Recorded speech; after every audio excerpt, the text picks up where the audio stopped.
Hi everyone, thank you for joining, and we're just going to give it a couple more minutes to see who else will join, and then I'll get started. And today's topic will be self-care and mindfulness for busy professionals. And then I'm going to submit the link, and I'm sure you're familiar with it by now, and this link is going to be used to sign in for today's session, and by signing into the section, we'll use that to issue you the continuing education credits. So while you're waiting, if you want, you can sign in right now.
Okay, thank you for waiting, and I'm just going to get started now, and whoever else joins, I will send the link in there as well.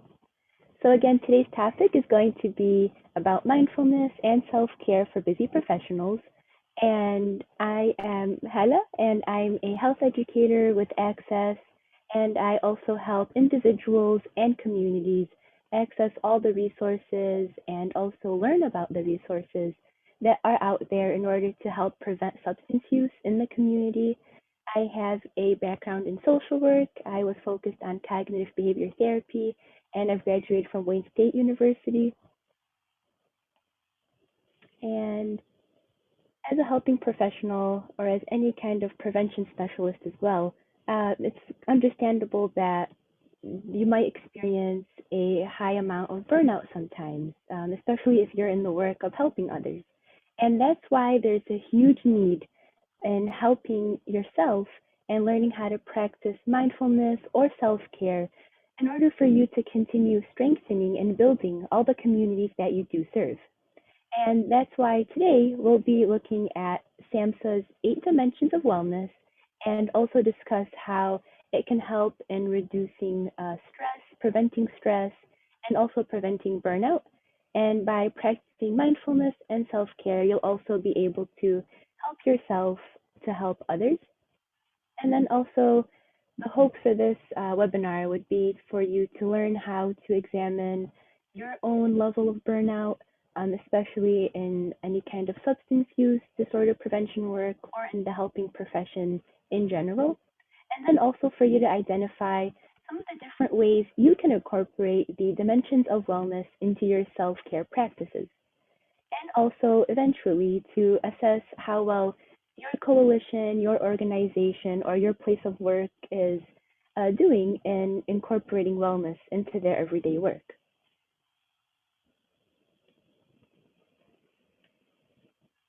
And today's focus is on professional burnout, and the World Health Organization defines professional burnout as being a syndrome that results from chronic workplace stress that has not been successfully managed.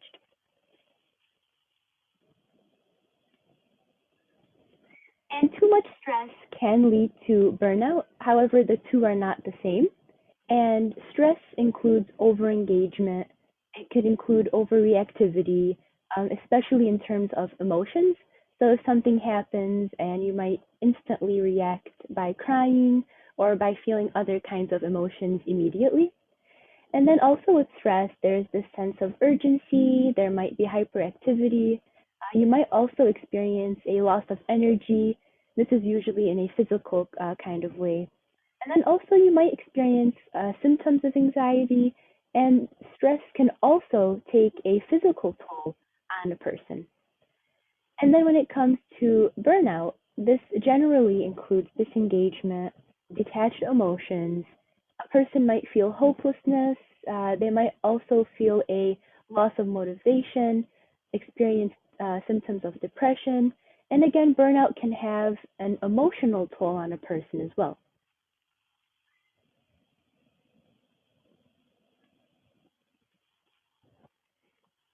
And we're now going to take a look at some of the early signs of burnout now that you have just a slight understanding of what burnout may look like or what it includes. And it can include feelings of energy depletion. You might feel exhausted. You might also realize that you have an increased mental distance from your work, from your job.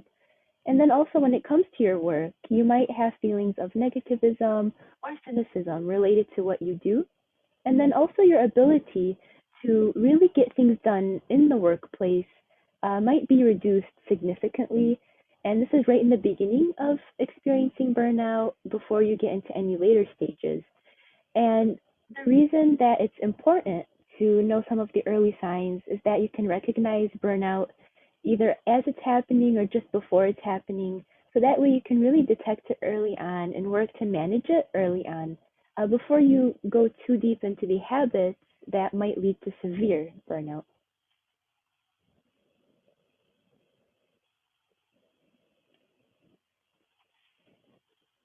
And we're going to take a look at some of the causes of burnout. Again, burnout can happen whether it's in your social life, with your friends, family, at home, and it can also happen at work. And today's focus is going to be really on professional burnout.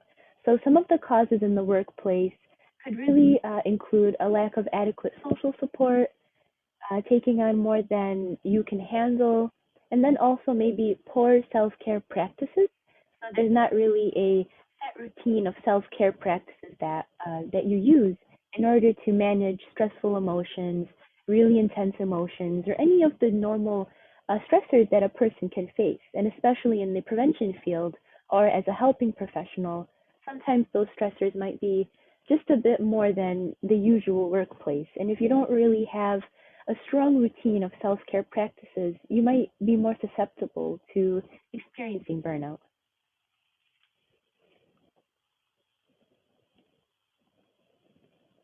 And looking at some of the causes of burnout in the workplace, they could really include environmental characteristics. So a person might experience time pressure, a lot of deadlines that you really need to get done, and this is a constant thing where you might be cutting it close way too often, or there's just too much scheduled right after something else, a lot of big projects happening right after one another, and you might feel that you don't really have a chance to just breathe or to catch up on anything.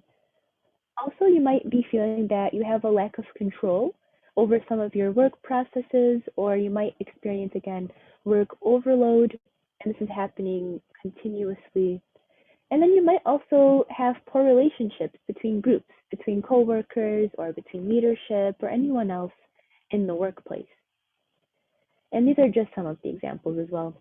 And then there could also be another thing going on in terms of job security. So maybe your pay, maybe your benefits aren't enough to allow you to sustain your own lifestyle in order to live comfortably. You might not be having enough money to set aside or to spend on what you would like to spend on, and you're maybe just spending on the necessities.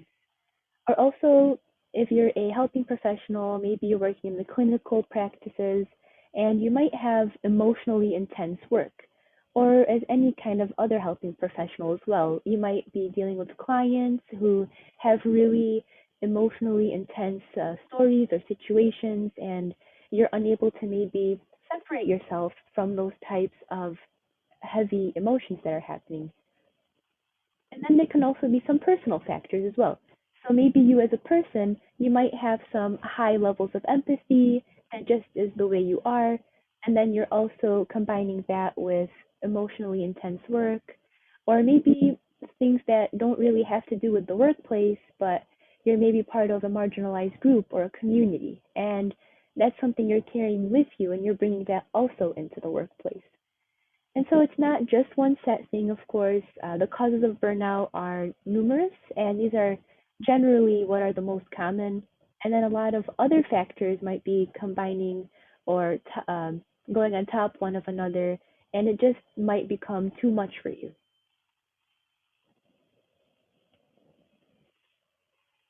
So the symptoms and signs of burnout can be separated into three categories, and I'm first going to start off by discussing the physical.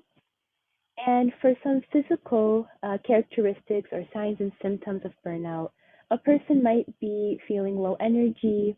They might experience frequent headaches, back pain. You might also experience maybe some muscle aches, some pains, and then also again exhaustion. So feeling tired, feeling easily fatigued, or maybe you are experiencing changes in appetite or changes in your sleep habits. And then also you might be more susceptible to experiencing frequent illnesses because, again, having a poor sleeping schedule or not eating well enough, having a low appetite, these can all lower your immune system, and they can leave you more vulnerable just to be feeling more sick more often.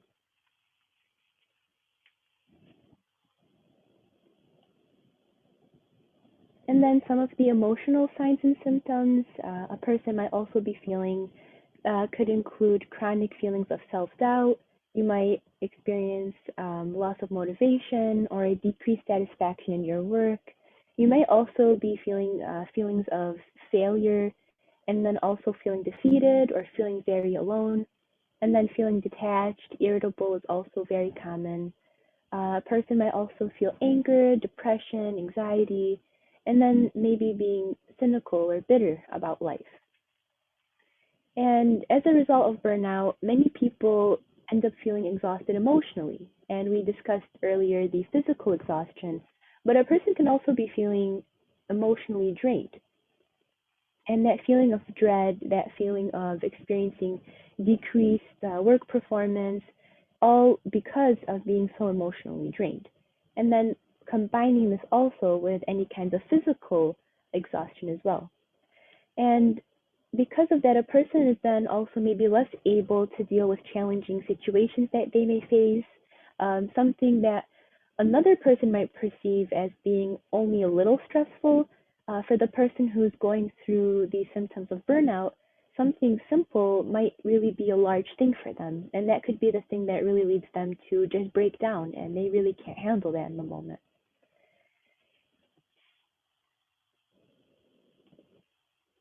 And then there's also the behavioral symptoms of burnout as well. And by having a lot of burnout, a person might also turn to maybe substance use or substance dependency. The person might want to isolate themselves, or they again will be around others, but they're not really getting along well with them. And then being irritable around other people, maybe a person might be putting off a lot of tasks very often. And then also a person might withdraw from their responsibilities. And with the categories of the signs and symptoms of burnout, it's not really one or the other. A person doesn't only have to experience emotional symptoms, they could also be feeling the physical symptoms of burnout as well. It could be a combination of all of the different categories, or it could just be one over the other. It really depends on each individual person. And a person might not even feel all the different symptoms under one category. So if they're feeling those several different symptoms and they're interrupting their daily lives, and they're becoming aware of that, then that's kind of a sign for them to sit back, check in with themselves, to see what's really going on underneath the surface. And having these signs and symptoms is kind of the body's way of trying to tell you, hey, listen to me. You're very stressed out and you're not really taking that time to sit back and take care of yourself. So it's kind of just like alerting you to start to focus on what's really going on in your life, to reflect on what is going on and what you can be doing to allow yourself to feel better. Now we'll take a look at the stages of burnout. And in catching the early signs, you can really see where you're at. And by knowing the signs of each stage, you can even catch yourself again early on before going into any habits that could really lead to severe burnout, could lower your overall sense of well being. And then again, it varies. Each stage of burnout, one person could experience maybe one stage and not the other stage, or they could skip several stages and go all the way to the end of the stages of burnout. And we'll take a closer look at that too. So, the first stage is what is referred to as the honeymoon stage of burnout. And some of the characteristics here include high job satisfaction, a person's really committed to their work. You might see that they're full of energy, and then also a lot of creativity that's going on. So solutions are really easy to come up with. There's always a new way of doing something. And what really determines if a person stays in this first stage of burnout is their coping strategies that they develop. So early on, if a person is developing these really good coping strategies, in theory, it could really help them either stay in the stage, the most productive stage, and it can really help them get through the normal everyday stressors of work. But as we know, not everyone is able to stay in that first stage. It's kind of inevitable to experience some level of burnout or some sort of stressors in the workplace. And then the second stage of burnout is called the balancing act. And then some of the characteristics that a person might experience here include job dissatisfaction. Their work might not be always efficient. And then there might be sleep disturbances, some fatigue, and then also taking part in escapist activities. So wanting to watch a bit more TV to forget about the day at work, or wanting to read some books or watch movies or anything like that. And what separates this stage from the first stage would be the optimism or the excitement or all that creativity in the first stage might not always be there every single day. So the person is aware here that, okay, some days are better than others. Overall, I'm doing well at work, but I've had a few bad days here and there. And it really depends again on how well they can handle the stress of the job, and also the indication that you're at this level of burnout would be the appearance of these types of characteristics. So sometimes you might have disturbed sleep due to work or something that happened at work. You might be inefficient sometimes and also maybe feeling fatigued.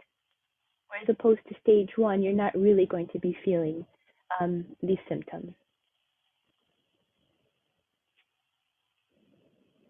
And then the third stage, if someone's wondering if they're in the third stage of burnout, which is referred to as having the chronic symptoms, this is when a person is going to notice an intensification of some of the indicators that I listed in stage two.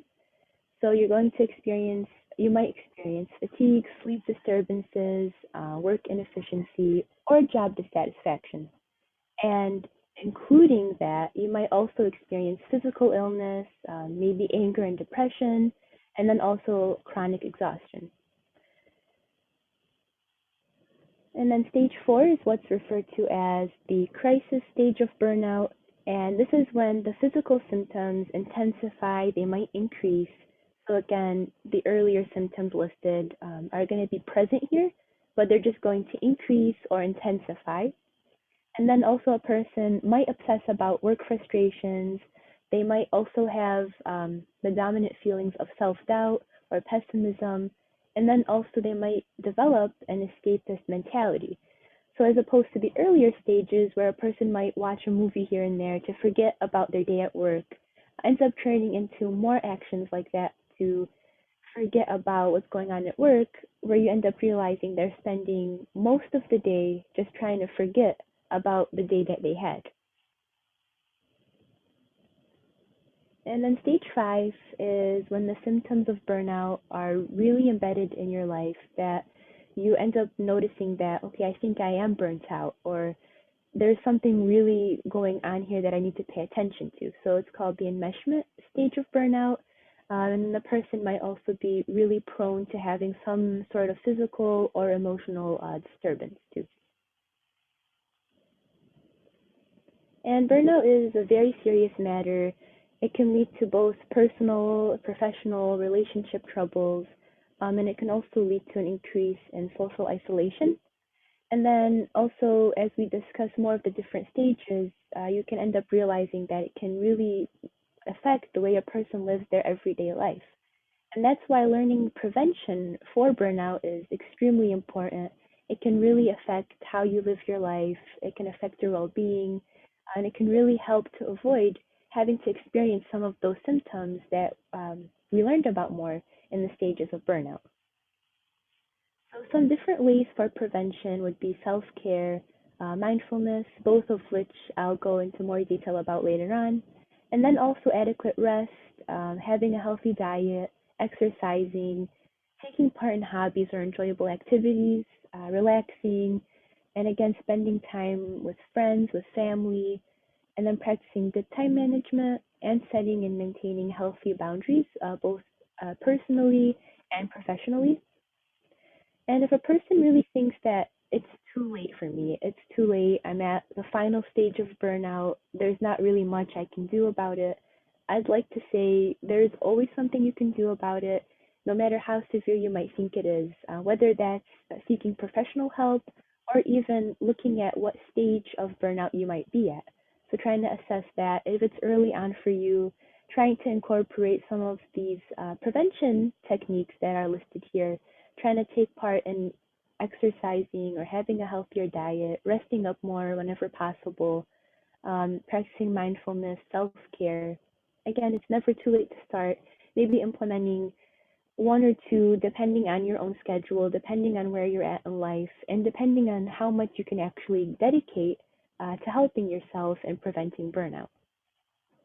And it's also not to judge anyone either who might be experiencing burnout. It's completely normal, it's a part of life, and not everyone is able to really cope with the stressors in the same exact way. So there is really no shame in recognizing or acknowledging that you might be burnt out.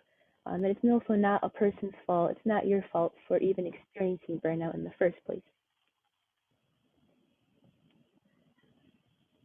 So SAMHSA, or the Substance Abuse and Mental Health Services Administration, has set out 8 dimensions of wellness that can be focused on for a person to work on optimizing their overall health, their overall well-being.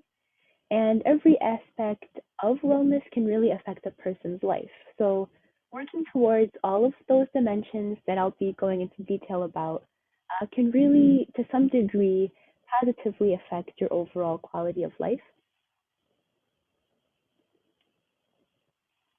And I'll begin by just going over what wellness is. And you can think of wellness as meaning being healthy in just the many areas or dimensions of your life. And the different dimensions of wellness are listed over here. So it includes anything from emotional wellness or social wellness, environmental wellness, and anything in between. And these dimensions are also interconnected. So one dimension does build on another, and you can't have one without the other either. And then also, wellness is also about how we live our lives and all the joy, fulfillment, happiness, and health that we are able to experience.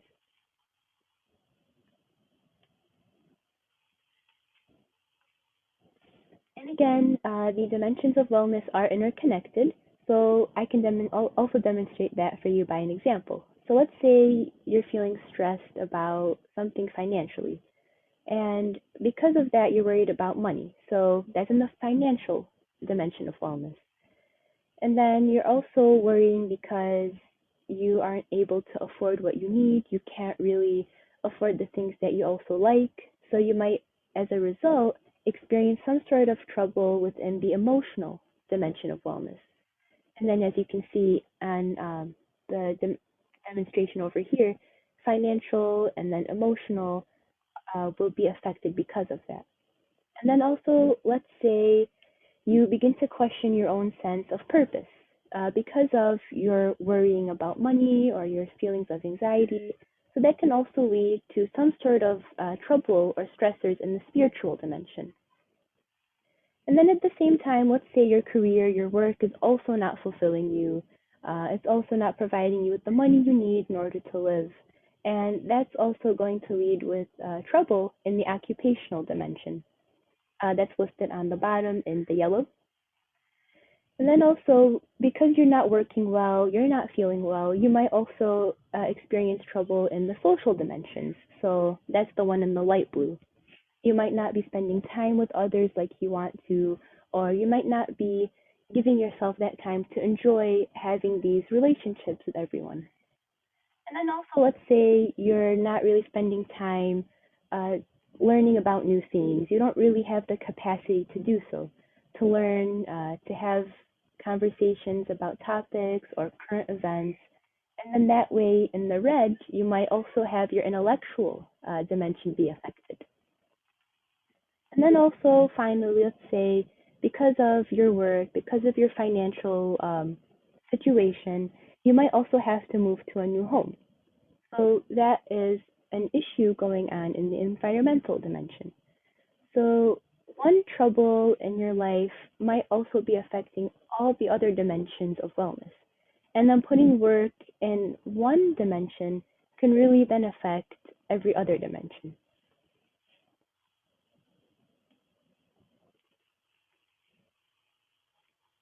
So the first dimension that we'll look at is the emotional wellness dimension and trying to help you get a better understanding of what you can do in order to improve this dimension. And emotional wellness includes anything from being able to express your feelings, being able to adjust to emotional challenges, being able to cope with life stressors or enjoy your life, and then also being able to live and work on your own but not being afraid or not preventing others from helping you from time to time. And it also includes being able to understand your own strengths and then any of the areas where you can improve in. So I'm going to ask some questions for everyone watching on different ways that you can maybe think about how can you improve your emotional wellness. So the questions that I do ask are for you to consider to think about where could you be improving in more, or what could you be doing more to improve your emotional wellness. So, do you allow yourself to openly acknowledge your own feelings without judgment? Do you recognize your level of resiliency? Are you able to grow from challenges? Do you recognize your limitations? And do you learn from the mistakes that you make? Or are you also able to take responsibility for your own actions, for your own feelings? And then other areas for improving your emotional wellness that you can contemplate on would be in the self-care practices. So how much attention are you really giving to your self-care? Are you doing the things that help you feel centered, to help you achieve a sense of calm, or to help you feel overall balanced? And then also, do you maintain good daily routines? So these are all different questions you can ask yourself that can really get you thinking about, okay, maybe I should be doing a bit more here and there, or maybe I can implement some more self-care practices, and that could really help you to improve your overall emotional wellness. And then also when it comes to improving emotional wellness, you can also consider how you handle stress. So asking yourself questions like, are you learning to manage stress in a way that's good for your lifestyle? So the way that another person might manage stress might not really be beneficial to you. And trying to identify the different things that will help you and that will work for you as a person. And then also, do you recognize your stress triggers? And then do you understand that you aren't what you're feeling? instead of blaming yourself or judging yourself if you ever have stress or any emotions that cause you difficulties or anything like that. And also, do you welcome and cultivate positive and empowering thoughts and emotions?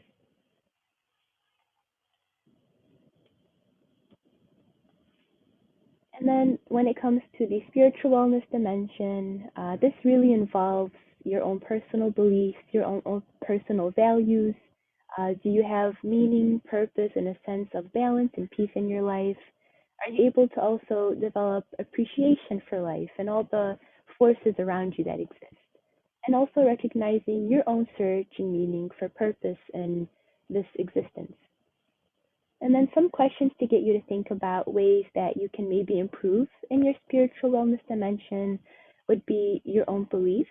Do you take time to really determine what principles, what values, what beliefs are important to you? And then also beliefs and practices and principles that fulfill you.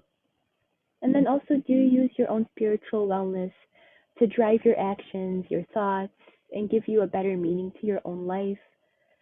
Or what about involvement? Are there groups in your community who share the same beliefs as you, the same values as you, that you can really connect with and that can allow you to have that sort of connection and overall meaning and purpose to everything that you do?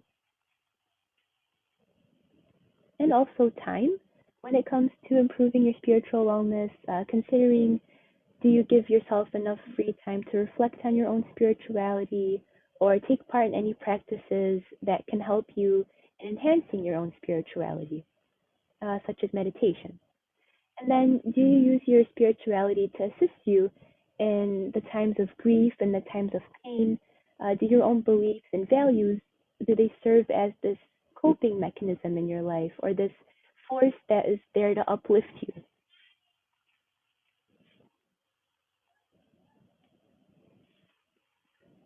And then also when it comes to intellectual wellness, another dimension, this involves anything that keeps your brain active, keeps your intellect expanding.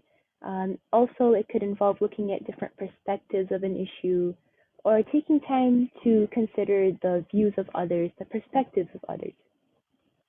And then also learning about current events, organizing events in your home or somewhere in your community, and then also broadening your perspective and understanding all the different diverse points of view that are out there. So some questions that you can ask yourself if you're wondering how can you improve your own intellectual wellness, these would be maybe considering your personal interests. What would you like to learn more about? Or based on your experience, based on the skills that you have, based on the knowledge, have you considered teaching some sort of classes or leading any types of workshops in your community, really just to give back to others? Or also, do you enjoy reading? Do you enjoy learning about new things? It doesn't have to be just books, it could be magazines or reading blogs online, or maybe even creating your own blog to share your own thoughts, your own ideas, anything that really keeps your point of view expanding more. And then maybe you also would like to take part in something more creative. It doesn't just have to be sort of textbooks or learning knowledge. It can also maybe be strengthening new skills or learning new skills and taking part in that. And also when it comes to education, are you interested in maybe continuing your education, whether that means going back to college or going back to school, or maybe just registering for a local class where you can learn a new language or a new skill, like painting or anything like that. And then you can also maybe consider taking an online course at your own pace, or maybe even watching videos online of new series that might be free of charge to you, and whatever fits your own circumstances. So you really don't want to be trying to expand too much and maybe take on new self-care habits that aren't really helpful to you or don't really fit within your lifestyle. And then also with conversations, maybe meeting new people. Do you take the time to sit with other people and discuss any new topics, or take the time to listen to what others might have to share? These are all wonderful things in improving your intellectual wellness.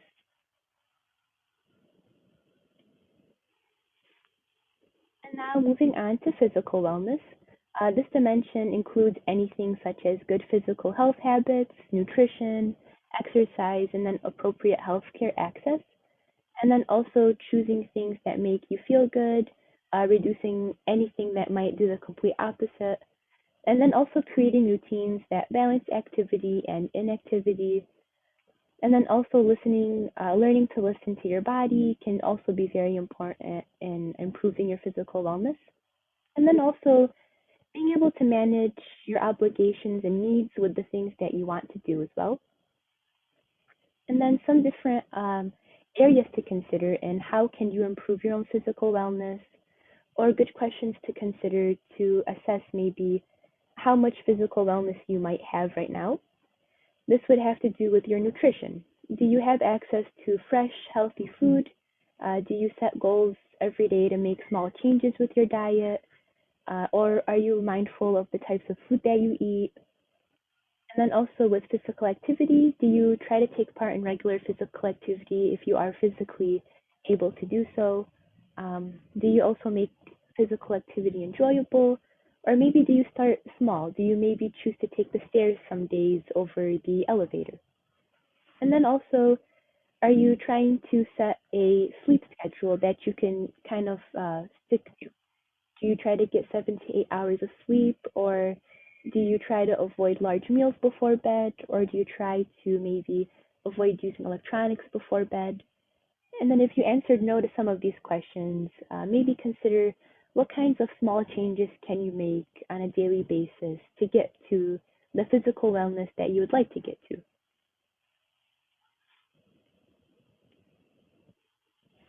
And then there's also the environmental wellness, and this includes the ability to feel safe, to be safe, to access clean food, water, and air, and then also trying to have spaces where you can learn, contemplate, and relax in natural places and spaces, and then also having pleasant environments that really support your well-being, or to also take care of the areas that we live in, that we learn in, and also the places of work.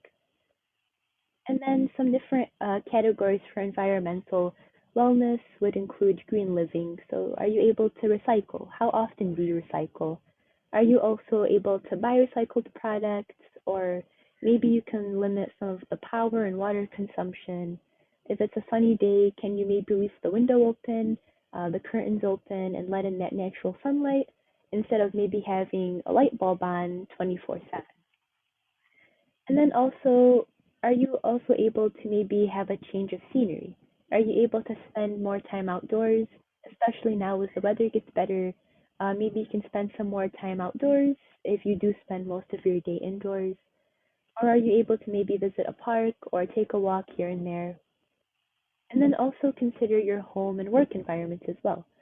Are you able to maybe declutter? Are you able to organize your space? Do you also add items that bring you joy, or do you live in a space that brings you joy or that is styled to your own liking? So, for example, maybe your office or your home can be full of colors, textures, patterns that you enjoy that really make you smile, and maybe trying to incorporate that more often, even if it's adding a new rug or a nice painting that you enjoy. And these things might feel like they're small changes, but it's the small changes that can make all the difference. And then moving on to the financial wellness dimension, this is made up of any kind of income you might have, considering the debt you might have or any savings that you have, and then also how well do you understand financial processes and resources, and then also your satisfaction with your current financial situation. And then some different areas where you can maybe contemplate and reflect on in terms of your financial wellness would include your place of work. Does your current job or career allow you to meet all the obligations that you might have? And does it also allow you with the resources to do what you enjoy? And then also, are you in a field that you're passionate about, or are you at least in a field that you're okay in or you're good in, that you can actually do well in? And this is also whether it's paid or volunteer work. This is what it applies to. And then also reflecting on maybe your checking account or your savings account. Are your savings in line with the type of lifestyle that you like to lead? Are you able to use your financial savings to also incorporate your life goals and not just trying to pay off all your expenses and not having any leftover money to do what you enjoy? And then also, are you thinking towards your future? Are you trying to maybe save up for retirement? Or are you also maybe trying to pay off your debt in a manageable way? Like I know for me, for example, I still have a lot of student loans that I need to pay off, and it's been really important to consider a manageable plan for doing so, and making sure that I'm not putting that off too long, and that ends up piling up and being unmanageable. And then the next dimension to look at would be occupational wellness, and then this includes taking part in any activities that provide you with a sense of purpose and a meaning to your life, and then also allowing you to reflect on your personal values, your interests, and your beliefs, including your employment. And for this dimension, if you're wondering on how you can improve in it, ask yourself these questions. What are your work relationships like? Are you involved in a career or volunteer work that is in line with your own values? Or is it constantly something that's going against your own personal beliefs and values? And then also consider what your communication is like between coworkers or those that you volunteer with. And could the communication be better? What can you do to improve in that? Also, does your work offer you personal satisfaction? Is it something that you care about or something that you enjoy working towards? And are you also able to really contribute your own skills, your own talents, your knowledge, or is that constantly being overlooked? And then also, does it provide you with a sense of accomplishment?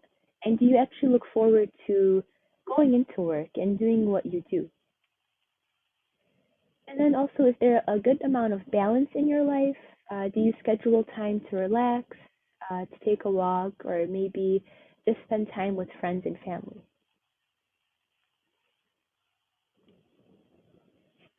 And then looking at the next dimension, which is the social wellness dimension, this involves having healthy relationships with friends, with the family, with community, and then also having an interest in and a concern for the needs of others. And then some questions you can ask yourself, are there community support groups out there to connect with or to discuss important issues with? And then also, are you keeping in touch with family or with friends or with anyone else in your life who you care about? And do you also experience a sense of belonging in your community, whichever communities you belong to? And then also, are you setting aside social time just to speak with others? Is there maybe time to make a phone call or to spend time with someone face to face if you're able to? And then also, are you visiting the places you'd like to visit? Are you trying to meet new people with the same interests? Or maybe taking that time to volunteer within your community or other communities you care about?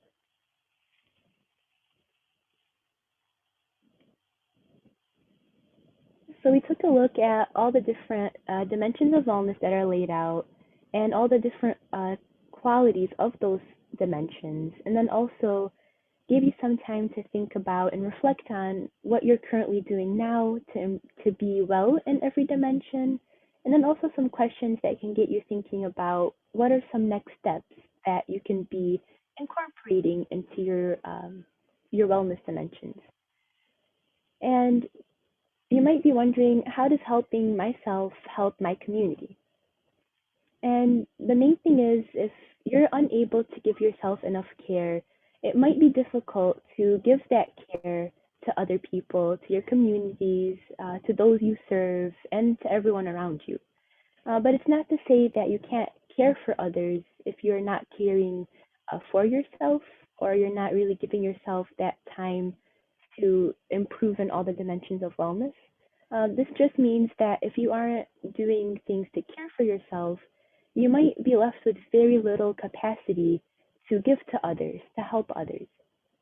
And Once you're able to work on caring more for yourself to improve your overall well being, you might be feeling increased energy, increased motivation. And once you're feeling that, you're able to direct your attention to all the work that benefits your community. And then also, when you're feeling that increased energy, that increased motivation, you're going to be left with a greater capacity to give to others and to serve the community to your best ability. And as we looked earlier in all the dimensions of wellness, a person's habits and all the things that they're able to do in those dimensions of wellness can really leave them feeling better off. And if you're not really feeling better off in life, you might be more susceptible to experiencing burnout. And as we saw too, in the symptoms of burnout, a person might be left feeling exhausted physically, emotionally, not having any time to do the things that they would like to do. And when you're unable to do all those things for yourself, you're not really going to have that same amount of energy to give to your work, to give to your community, or to work for others as well. And by checking in with yourself, it's really allowing you to check in with what others need as well. And you're able to assess what your community needs, what your clients need, or all those that you serve end up needing as well. And once you're able to check in with yourself and you're able to at least get to a stage where you're feeling a bit better, then you can start to work on identifying all the steps, all the resources needed, and then you're able to start doing the work to get you there. So we talked a lot about all the different ways you can maybe start considering how to improve your in the dimensions of wellness. And I would like to leave everyone here with some tangible ways to start a self-care routine today. And self-care is really referred to as anything that you can do to care for yourself. So anything that you can do to improve your wellness, anything that you can do to make you feel better, anything that you can do just to take that time for yourself, to make sure that you're feeling emotionally, physically well. And you can start off by trying to think about what activities bring you happiness. What kinds of activities really fill you up with energy, especially after a long day or after having a bad day. And then also, what is out there that helps you restore your own balance? What is it that works for you? And you can just start small. Start by choosing something that you would like to incorporate into your routine this next week, and then build up to practicing that behavior every day for 1 week. And then after that week, try to reflect on how you feel. Did adding that behavior help you? And then you might feel that yes, it did help me. And if it did, then you can start incorporating other practices when you're ready.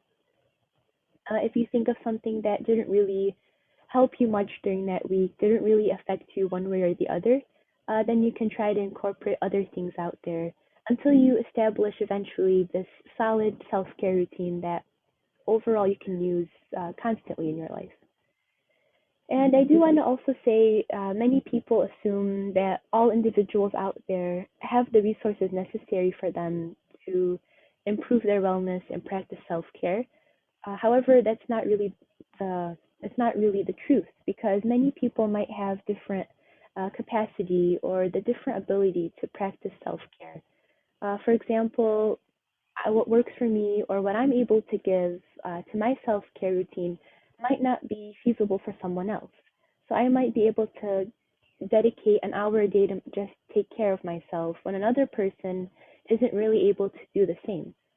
Some people might work several jobs, some people have families and work to balance, and many other things that are going on. And to expect them to incorporate the same exact self care routine as I do wouldn't really be realistic.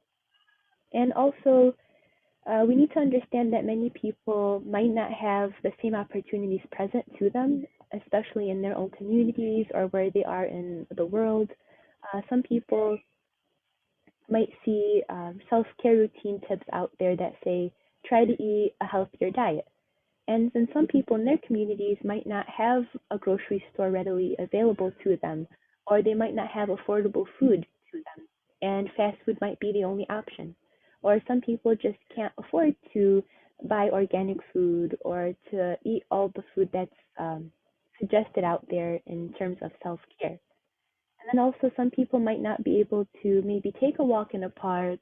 There might not be any parks where they live, or they might not really have that luxury to just go walk in nature whenever they would like to. So again, whatever works for one person might not work for another, or whatever is available out there for one person might not be readily available to someone. And that's why it's important to also not blame yourself if you can't really incorporate all the self care practices that are recommended out there, and try to start where you're at, wherever you're at in life, wherever you're at in this journey of trying to improve your wellness. There's no shame in that as well. So just trying to start where you're at and do what you're able to. And it's always the small steps to get there that are going to be the most sustainable and will help you make the most improvement. And we don't want to set up goals that we can't meet or achieve and then end up getting discouraged and then end up not doing much to improve our self care or wellness.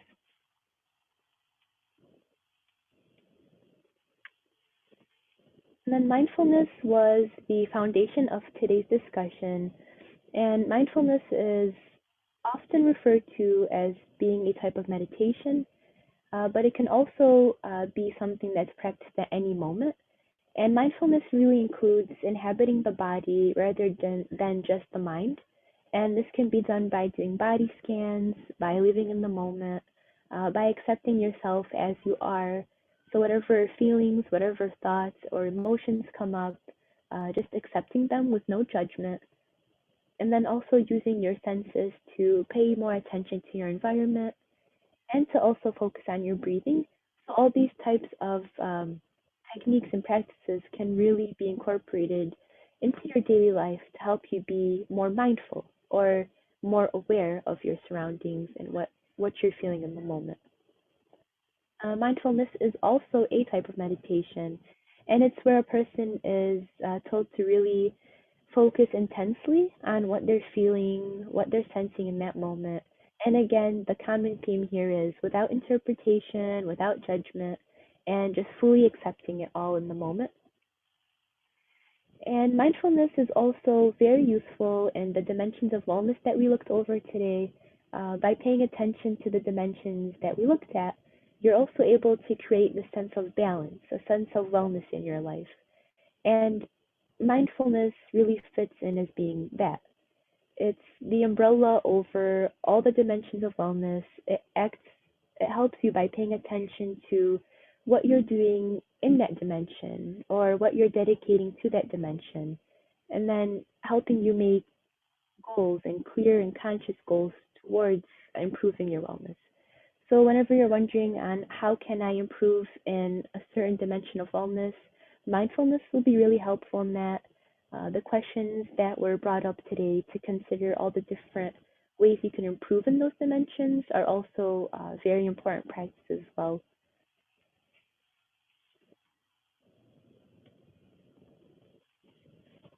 And then these are some other self-care ideas that you can practice today.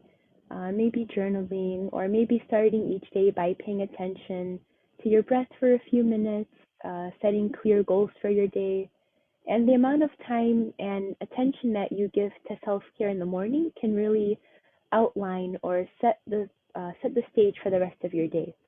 And then also trying to eat breakfast, um, trying to reflect on what you're grateful for each night, maybe calling friends just to say hello, or putting your phone on airplane mode for about a half hour each night, and trying to avoid looking at all the notifications as they flood in after a long day. Taking up some sort of hobby that you enjoy, and then also having a strong routine is really important. So, trying to maybe pick a bedtime and stick to it, trying to have a lot of consistency in your day when things might not always be so stable or so consistent in every other aspect of your life. And then self care, mindfulness can all really contribute to an overall improved sense of wellness, and it can really improve your positive outlook on life. It does require a lot of time, it requires a lot of practice, but it's not impossible, and it's actually really manageable if you're able to start early on setting manageable easy goals that you can meet instead of setting yourself up too high and then having to experience disappointment if you're not able to really stick to all the goals that you've set for yourself.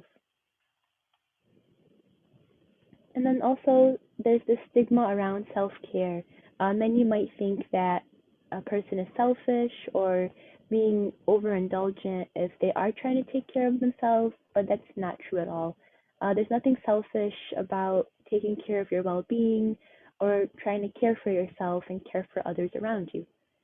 And then self care overall just means taking care of yourself so that you can get everything that you set out to, get everything done, to do your job, to help and care for others, and really do everything that you want to accomplish in a day. And then when self care is practiced, the benefits can really be including reduced stress. It can really include improved immune system, increased productivity, and then also a higher self esteem. And it can really overall have many more benefits than many people may assume it will. And then there are also some resources listed here, and then you can also access these resources on our event website. And the first one is really important. I recommend anyone watching to do this. It's a personal assessment, and you can answer a few survey questions and get the level of wellness, get a better understanding of where you are in your level of wellness. And that really gives you a good foundation to see what areas you might need to improve in, what areas you're already doing well in, and it kind of helps you take that first step to improving your overall wellness. And then there's also for the nutrition, for physical activity and sleep, to improve in those kinds of dimensions. You can use these resources listed here. And then also for any intellectual dimension improvements that you'd like to make, there are websites where you can play games or where you can read books or anything like that, just to learn new skills, learn new knowledge that will help you in that dimension.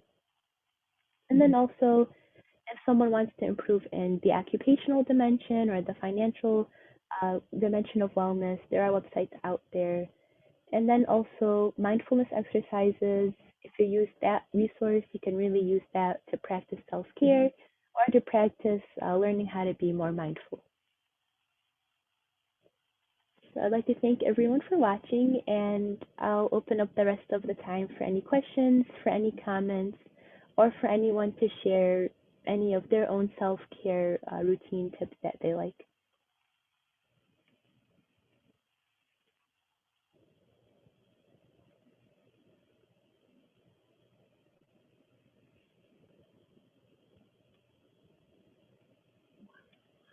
Thank you, Mona. And some of the self-care tips that I have that I really enjoy would be walking in nature whenever I can, or maybe reading a book whenever I'm able to relax. If there's anything that anyone here likes, you guys can just type it in the chat box, and maybe you can help someone else out there learn a new way to incorporate self-care.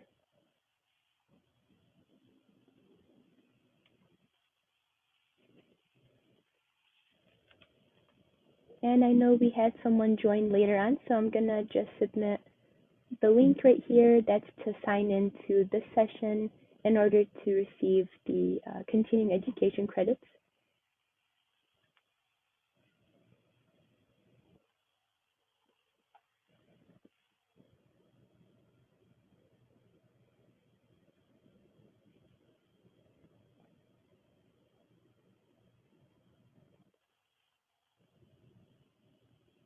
Okay. If there are any questions or comments, everyone can enjoy the rest of their day.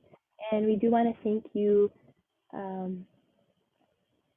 We'll be able to thank you for joining us this week for ASAP Prevention Week. And we hope you did enjoy the topics that were mentioned this week, our panel discussions and presentations. And we do hope to see you again next year when this happens again. So thank you, everyone, and enjoy the rest of your day. Enjoy your weekend, and thank you for watching.